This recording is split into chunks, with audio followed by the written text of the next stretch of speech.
karena kebenaran dan keadilan. Karena Allah, bukan karena Gus Dur, bukan karena ketua DPR. Karena Allah. Sekalipun terhadap dirimu sendiri. Gus Dur pernah mengunci diri di istana dan menangis terseduh-seduh karena sosok ini. Jangankan uang berkopor-kopor, sekedar dibayarkan jagung bakar saja Baharudin Lopa menolak. Baharudin Lopa dikenal sebagai salah satu pejabat paling jujur di Indonesia. Menteri Kehakiman dan Jaksa Agung RI era Presiden Gus Dur ini sangat anti suap. Ketegasan Lopa selalu menolak pemberian dan hadiah sudah ditujukannya sejak awal berkarir sebagai jaksa. Dia selalu berpendapat jika menerima hadiah, penegak hukum akan merasa berhutang budi dan bisa-bisa tidak objektif lagi. Dan kisah menarik, saat Baharudin Lopa masih menjabat Kepala Kejaksaan Sulawesi Selatan pada tahun 1981 sampai 1985. Rombongan Lopa berhenti untuk menikmati jagung bakar di sebuah warung.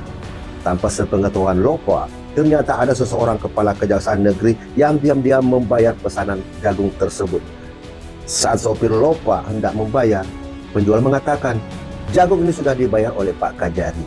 Sopir itu tidak melaporkan ke Baharudin Lopa. Mereka pun lalu meninggalkan tempat jagung bakar tersebut. Lalu di tengah jalan, Lopa bertanya kepada sopirnya, tadi kau habis berapa untuk bayar jagung? Tanya Lopa. Sopir menjawab, jagung itu sudah dibayar Pak oleh Pak Kajari tadi. Lalu, apa reaksi Lopa? Lopa langsung memerintahkan sopir itu untuk putar balik kembali ke penjual jagung tersebut. Ia langsung membayar semua pesanan jagung yang dipesan rombongannya. Untuk hal sekecil itu pun Lopa tidak mau integritasnya ternodai. Tak hanya cerita jagung bakar, ada lagi kisah di Aceh saat Jaksa Tinggi Baharudin Lopa diberi hadiah sekarung beras oleh seorang pengusaha. Beras itu diantarkan langsung oleh seorang karnet bus ke rumah Lopa. Karena itu menjelaskan dari siapa beras tersebut. Baharudin Lopa pun geram mendengarnya. Dia perintahkan karnet itu kembali ke rumah pengusaha. Ia menyuruhnya dengan pesan khusus, ambil kembali beras sekarang ini di rumah Lopa. Demikian pesan Lopa. Begitu pengusaha itu datang, tak main-main, Lopa langsung menyuruhnya untuk memanggul sendiri beras itu biar tak main-main lagi dengan dia. Kau panggul sendiri beras ini sendiri ya, kata Lopa. Tentu pengusaha itu kapok berurusan dengan pejabat jujur dan tegas macam Baharudin Lopa ini. Sayangnya, pada Selasa malam 3 Juli 2021 silam, hujan deras disertai kilat menyambar-nyambar langit. Presiden yang keempat, Abdurrahman Wahid, tersentak.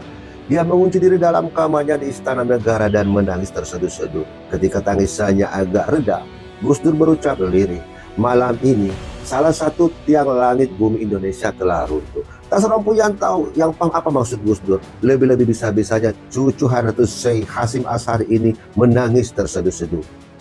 Tangis dan ucapan Gus Dur ini baru terjelaskan ketika panggilan telepon berdering pukul 11 malam dari Kedutaan Besar Republik Indonesia di Riyadh, Arab Saudi. Berita yang disampaikan sang penelpon menggenapi penglihatan Gus Dur sambil mengantarkan duka ke seluruh penjuru tanah air. Jaksa Agung Baharudin Lopa telah dipanggil Sang Pencipta.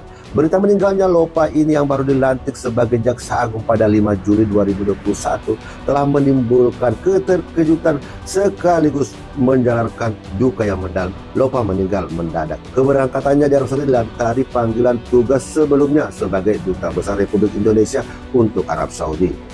Sesudah ditunjuk Gus Dur sebagai Jaksa Agung, ia harus menyerahkan tugasnya kepada Duta Besar yang baru di KBRI di Riyadh, Bapak Fahrudin. Setelah acara serah terima selesai, Lopa menyempatkan diri bertolak ke Makkah lewat perjalanan darat selama 10 jam untuk melaksanakan ibadah umroh. Selasa pagi 3 Juli 2001, Lopa mual-mual dan segera dilarikan di Rumah Sakit Al-Hamad di Riyadh, Arab Saudi. Tak lama kemudian, maut menjemput. Nah, kepergian Lopa yang mendadak terang mematahkan harapan akan proses hukum sejumlah kasus korupsi besar yang tengah dibedah. Nah, dari dua cerita tentang penolakan di atas, sekurang-kurangnya menjelaskan siapa sosok Baharudin Lopa ini. Sosoknya tidak hanya terkenal sebagai penegak hukum yang lurus dan bersahaja, tetapi keberaniannya berjuang sendirian. Baharudin Lopa barangkali menjadi eksemplar terakhir penegak hukum yang benar-benar tegak di atas karang kejujuran. Prinsip jalan pedang yang dia anut Lopa ini terkandung dalam kata-kata yang sering dia kutip. Banyak yang salah jalan tetapi merasa terkenal karena banyak teman yang sama-sama salah. Beranilah menjadi benar sekalipun sendirian. Luar biasa. Jadi Sepertinya di Indonesia ini kekurangan sosok seperti Baharudin Lopa ini.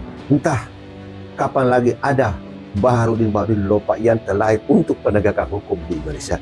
Jika di kepolisian kita mengenal Pak Hugeng, tapi di kejaksaan jangan lupa di situ ada karang-karang kuat seperti Baharudin Lopa. Semoga negeri kita akan dikaruniai pemimpin-pemimpin dan penegak-penegak hukum yang lurus, yang adil, yang benar-benar ingin berjuang untuk kemaslahatan umat. Kita tunggu. Sekian, terima kasih. Wassalam.